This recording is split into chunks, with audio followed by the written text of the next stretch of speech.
Welcome to the Genlock panel at San Diego Comic-Con. I am Karama Horne, aka the Blur Girl.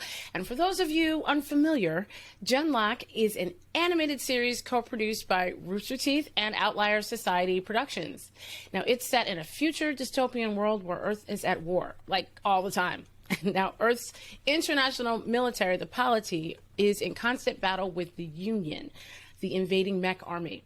Now, the Genlock program is bionic tech that allows certain compatible soldiers to control giant mechs and help find an end to the war. And the team makes some life-changing decisions in season 1 throughout the entire show to survive and win to fight another day. So we're here to talk about season 2.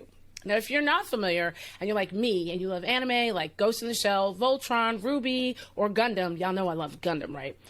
You are going to love this show, and you can watch all of season 1 right now on HBO Max, but you're not going to because you're going to stay here until this panel is over. This show has an incredible voice cast, including David Tennant, Maisie Williams, Koichi Yamadera, Golshifter Farhani, Asia Kate Dillon, Miles Luna, Monica Real, and of course, award-winning actors Dakota Fanning and executive producer and star Michael B. Jordan, who are joining me here today, along with showrunner Dan Dominguez. Welcome. Welcome to Comic-Con at Home. Thank you. It was going on. I am so much more... can I tell you, I am so much more sober than I normally am at Comic-Con because it's digital.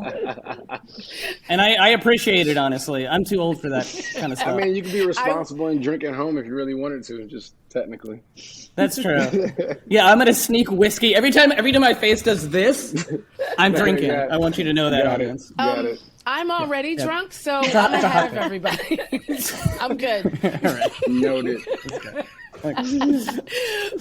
Michael, let me start with you. How did you get involved with the project Genlock? And tell me about your character, Chase. How did I get involved? I think it's crazy. It seems like forever. Honestly. It has been. Yeah. But no, I think, in the beginning, Rooster Teeth approached me with this pilot and this concept and idea. And, they knew how much I loved anime and that whole world. So, I read it, the characters jumped out at me, the world jumped out at me, it made sense. And we started to get involved. I'm pretty easy when it comes to like something that just kind of speaks truth to me and it just kind of resonates. So it was an easy process to kind of come on board. And then once I found out, Dakota was involved and, so many of the other talented, voice actors, it was a no-brainer to kind of just, jump on board and see what we could do with it. Oh, awesome. And Chase is, he's a very ambitious, he goes through a lot of pain, a lot of suffering, a lot of tragedy, but he ultimately cares about his team. I think he has moments, low points where he doesn't care about anything. But revenge, but the mission, but ultimately as like the story unravels and he finds out, things along the way, he starts to kind of get that spark back again, kind of gets that emotional kind of connection again. And not to give any spoilers away, throughout this season, we kind of take him to new heights, new lows also, but definitely some new heights. I don't know if I could take Jace going through any more lows because like he went through so much in the first season. I don't know if my heart can take it. In that case, I just want to apologize in advance. Dan, you're killing me. There's really no other character that really went through as much of the ringer as Chase did than Miranda. So Dakota, how did you get involved with this project? And tell us a little bit about your character, Miranda. Yeah, I mean, I same as Michael, I was approached and read the scripts, and it does feel like a very long time ago, actually, that I recorded for season 1. But it was something that seemed like such an interesting world that had been created, and same as Michael said, like such a great cast. I mean, that's sort of can be the bummer with voiceovers, is that you're working with all of these people that you really admire and would love to get to hang out with, and you're kind of all over the world doing it separately, but still having our voices, acting together on the show has been really exciting for me. And Miranda, yeah, I think, we see her go through so much. I mean, my first question when I started recording for season 1 was,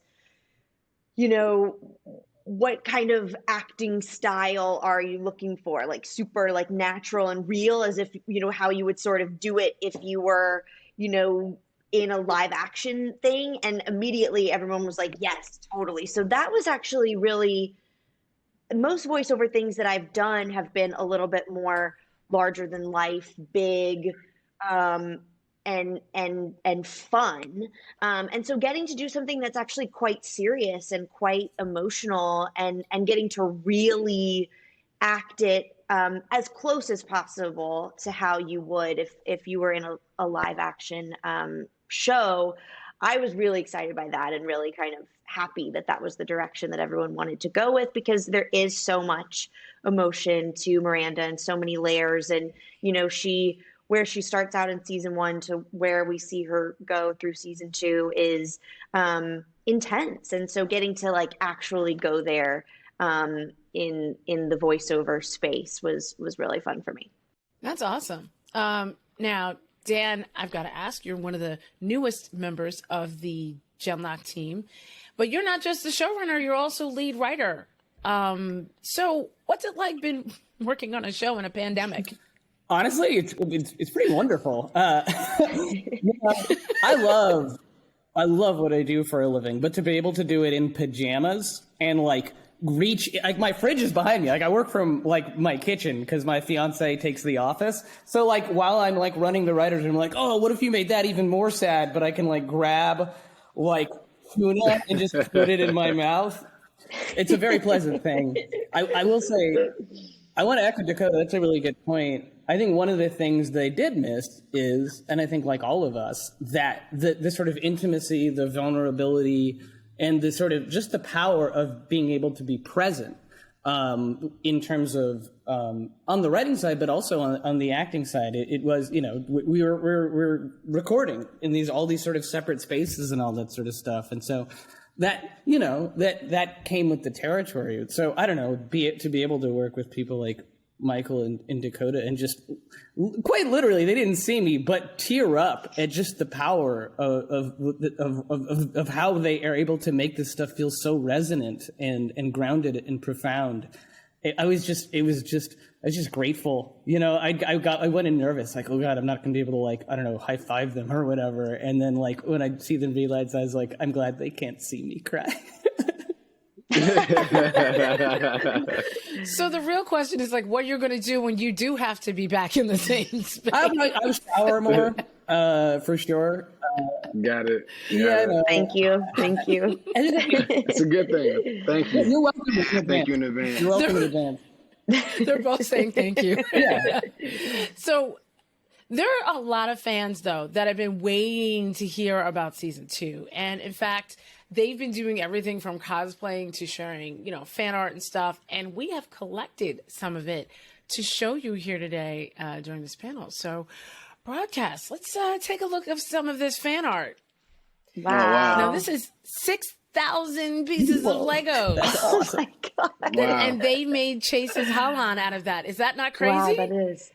Yeah, So I just want you to wild. understand that table is probably your regular sized desk. That is not a miniature right there. Taller than any of us. Yeah. That's Definitely insane. That is dedication right there. That is, I mean, quarantine. That person had time. So thank you for making that nice piece of art for us. That's incredible. Let's see what else we have. Yeah, that's pretty dope. And I love the little connection in his hair. That's Yeah. great. To the What Holon. attention to detail. Yeah, that's really sick. Listen, you got some fans. Even how his arm is sort of phasing in and out. That's awesome. Mm-hmm. That's really cool. What else do we have? Oh, Cosplay. Okay, full on uniform. And it's funny Okay, because I think got I've the seen suit. I think I've seen iZombie as actually cosplay other characters, but he did a great job with this. Yeah, wow. Yeah, that's pretty sick. Got the muscle suit. I see the abs. You got the abs in there. Okay, Yeah. attention to detail. I like it. Well, let me ask, Michael, do those look like your abs? Is that a good representation of your Yep. abs? Spot on. Exactly how I look right now. That's great. We don't know without proof, so I'm just saying. Quarantine, okay. Quarantine. Let's take a look at the next one. Yay! You got Miranda. There we go. That's awesome. That is great. Yeah. I love how they did her hair. Mhm. Yeah. Right. Yeah. I know. It's yeah. Yeah, Daniel, I think you might have some story artists in here in some of these Quite fans. honestly, like the I was gonna aesthetic say, here I mean, is this so could be from unique. this could be just taken from the show. It looks so spot on. Looks great. And I believe we have one more. Oh, that's Oh, nice. no, there's a That's couple it. more. Great. There's another Miranda. Now, this one's gorgeous as Yeah, well. I like Nice that one a lot. profile. Hair in the wind. I like it. A little romance, Yeah. a little bit. Yeah. They did a really good job with motion. Yeah, on I this. like that one a lot. Yeah. Yeah, that Chase is that way. one hits me in the heart, man. Yeah, that's a very powerful. Yeah, like I see you look in her eyes and you're like, oh, I'm like, Exactly. what is she struggling with? What is she feeling? That's like, oh, that's great, Yeah, that's dude. a good one. Do we have any more, or is that our last one? Oh, yes, from Let's go. RTX. The whole squad. The whole team cosplay. Look at all the camis.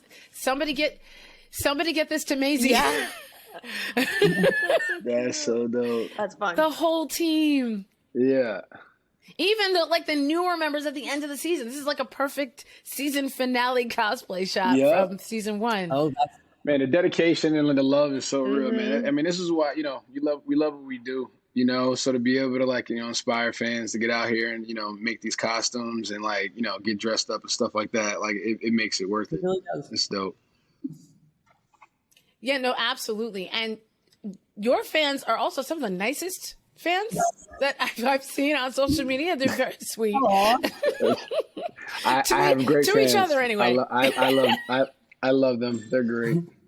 They're amazing. Yeah. And the Genlock fans that are watching, please hang out to the end because we have some more goodies to show. I'm not going to tell you what yet, but stick around. Michael, let's talk a little bit about your fandom. You mentioned earlier that you signed on because you're a huge anime fan, comic books. What are you into? What are you geeking out over? What's been keeping you sane during the pandemic?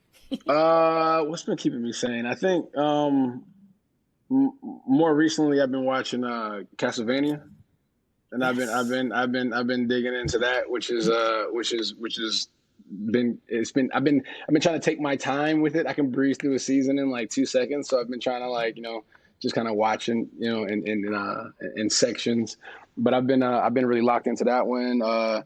Caught up on Demon Slayer. Nice. I've actually held off on watching My Hero for a really long time, and I'm just now actually just because I like to binge things, and and so I like to take my time, and when I got I feel like I have enough seasons to actually sit through and watch them. I'll just sit down and just get a full experience with it, for a few hours. So that's kind of how I just hate waiting, you know what I'm saying? So I'd rather just You want to know how it ends. You're the guy that skips to the end of the comic book. No. I just want to be able to sit down and read the whole thing instead of having to put it down and walk away and do something and jump back into it. It's like once I'm in the mood to watch something, I just want to kind of stay into it. So those are kind of been the ones that I've been watching, more recently. And then I haven't even checked out the last season of Attack on Titan yet. So I'm waiting for it. Oh, Lord. Can I just say, on behalf Brad Graber, the CEO of Powerhouse Animation, the company that does Castlevania, he's my creative partner on all. Oh, wow. And he'll be very excited to know that you're enjoying the show. Yeah, no, it's really, really, really good. You know what I'm saying? There's the whole, mythology with the speakers and stuff like that, and it's dope. Castlevania's dope. Yeah. No, it is. It's absolutely amazing. Michael, I suggest you finish that for the table read for that's in person. Okay, gotcha. I got you. So not only do you voice Julian Chase in Genlock, but you're also executive producer on the project and through your production company, Outlier Society. Now, nowadays, geek has gone mainstream. I don't know about y'all, but I spent the majority of 10th grade from the inside of my locker, but now it's fashionable. So what do you think about Genlock now and what it means now? And will Outlier Society be creating more animated series? Yes, we will. I got some stuff cooking right now, actually, which I'm really, really excited about. Can't say anything about it yet, but I'm really excited about. I come from that generation too, where it wasn't cool. Video games and and anime was the things that used to get you teased and talked about, in school and picked on and stuff like that. And now it's like it's mainstream. You see people like jumping all over it and stuff like that, and you kind of feel like some type of way a little bit sometimes when you see everybody like all of a sudden it's like so popular, because like you just remember the era when it just like what you had to go through, you know what I mean? And like kind of like to how to hide your like, your like the nerd in you, you know what I'm saying? So the fact that it on the flip side, the fact that it is becoming so, popular now, I think the opportunity to inspire like, more creators and artists, to be able to see the new things that are going to be able to come into the fold, like a Genlock, so, that the opportunity to get more and more and more anime from different places, some that really, really stick true to like, Japanese customs, but then, you also get some new styles, being brought into the mix. The collab with music is really, really dope. So yeah, man, I'm just excited about, the possibilities. And happy to kind of be in a position to be able to create some of that myself. And yeah, so it's all looking good. I'm excited about it. Yeah, we are too. We can't wait to see what you have coming up next. Dakota. It's good. Dakota, you mentioned, see, I feel like I could possibly get more out. We're gonna circle back. Dakota, we talked earlier a little bit about you talked about your acting style and what bringing live action energy into your voice acting. Miranda is actually one of the few, I feel, women characters in anime that really is well-rounded. How do you feel about her arc season 1? And what do you think, how do you feel about it? Because you know more about season 2 than we do. How do you feel about where Miranda's going to end up in season 2?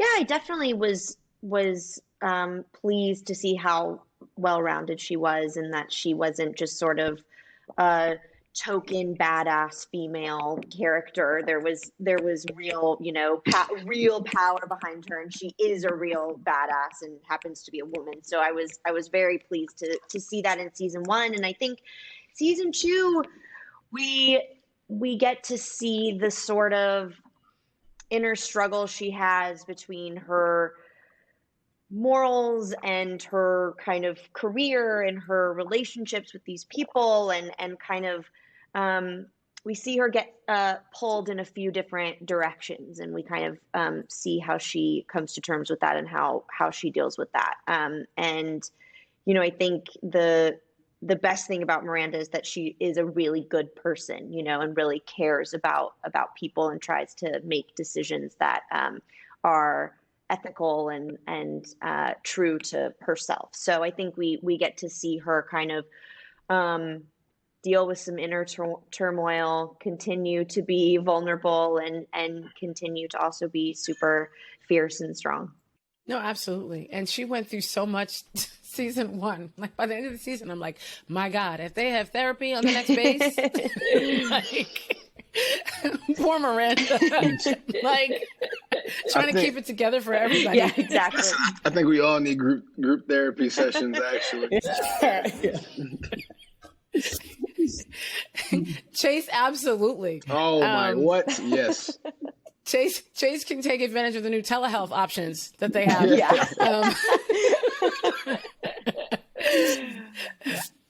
So Dan, one of the biggest questions people had coming out of season 1 was, what is this fight really about? Who are the Union? Who are the polity?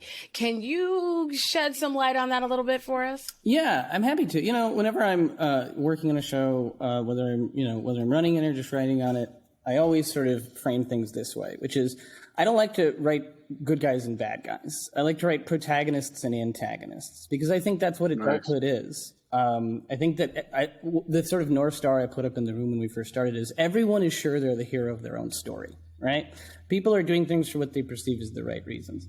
And so I don't know I don't know how spoilery this is. I'll call it a spoiler and just say, enjoy, everybody. But right up front in the first episode of the second season, we sort of framed the narrative about what the two sides represent. And the polity is, it will be revealed in the first episode, like a secular capitalist oligarchy.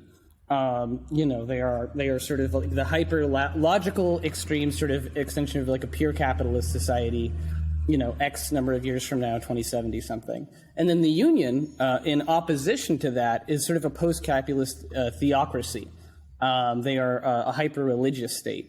And both of them have applied that point of view to both what to do at the dramatic point that the human society is in terms of climate, and ultimately what it is applied through the lens of like what they think should be the technology in the face of this war that they are in with each other.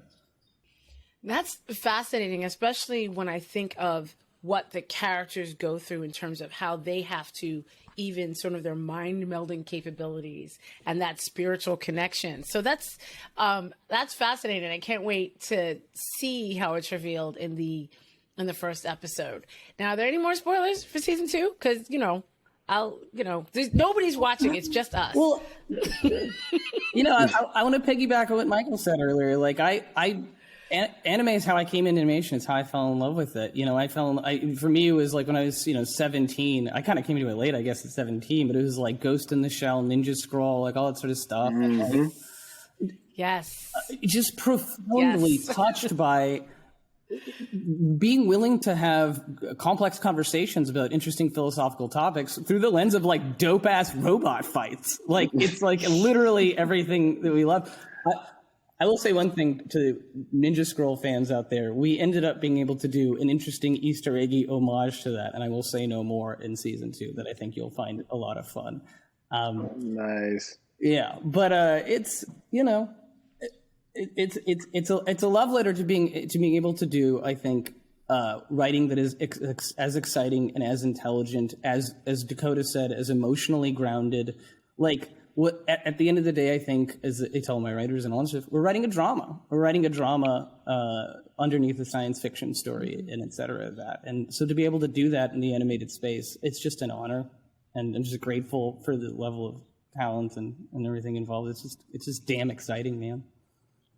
No, it really is. Now, I have some questions from the fans before we get to the special thing that I told you guys we have to hang out for at the end. Now, these are fan questions that came in over social media when we asked if anybody had anything to ask. You should have seen Twitter blow up. So, Zari19 asks, how are the voice cast feeling about season 2, which we kind of answered? Is there any one specific character the crew or cast are excited for the audience to see? So we're going to see somebody new. Has Chase reached his final form? What can you tell us?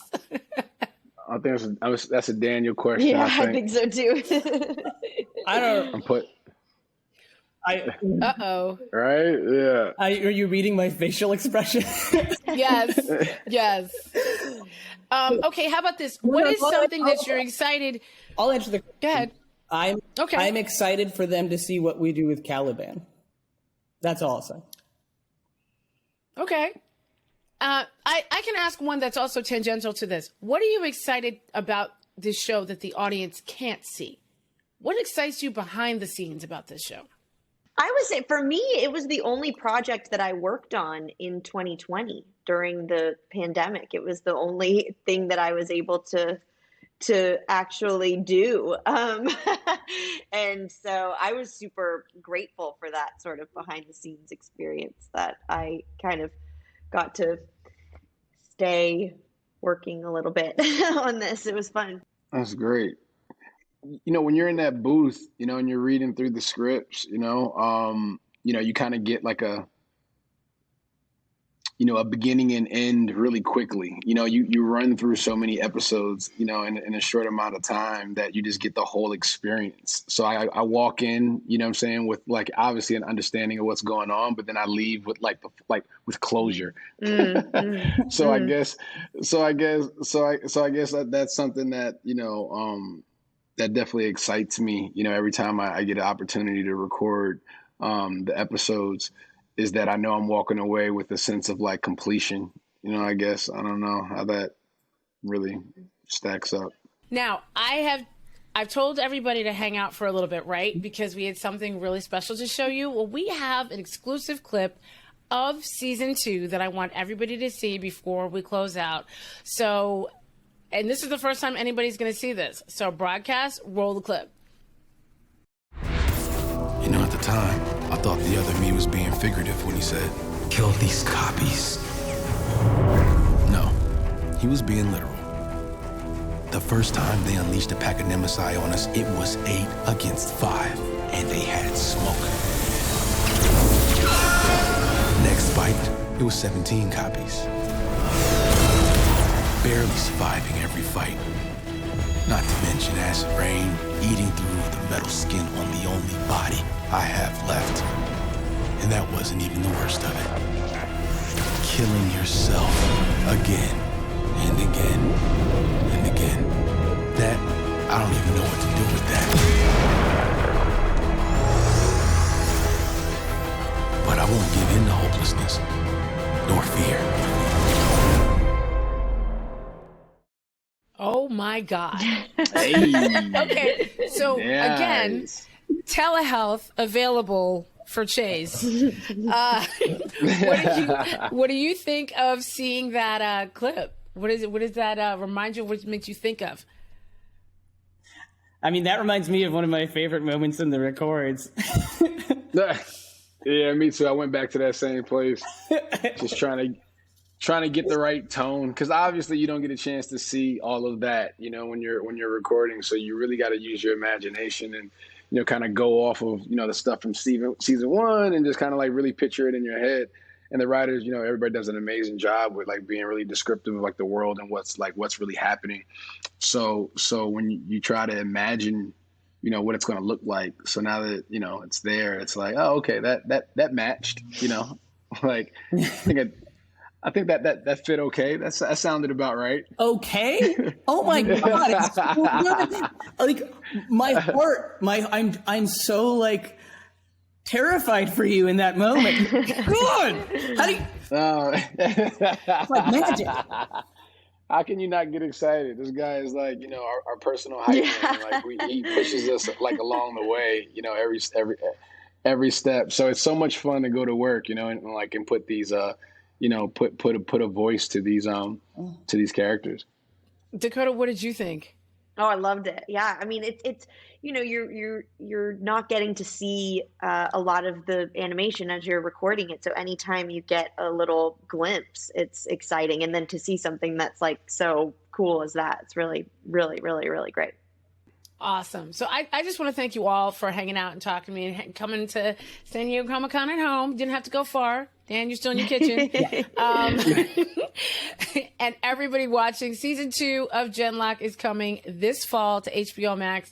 Season 1 is up on HBO Max right now. You can catch up if you haven't. Learn all about the Union and the Polity, all about this fight, all about why Chase needs therapy. Go to watch Genlock on HBO Max right now and get ready for season 2 this fall. I'm Karama, aka the Blur Girl. Thank you, everybody, for coming, and we will see you in the fall. Thank you. See you guys. Thanks. Bye.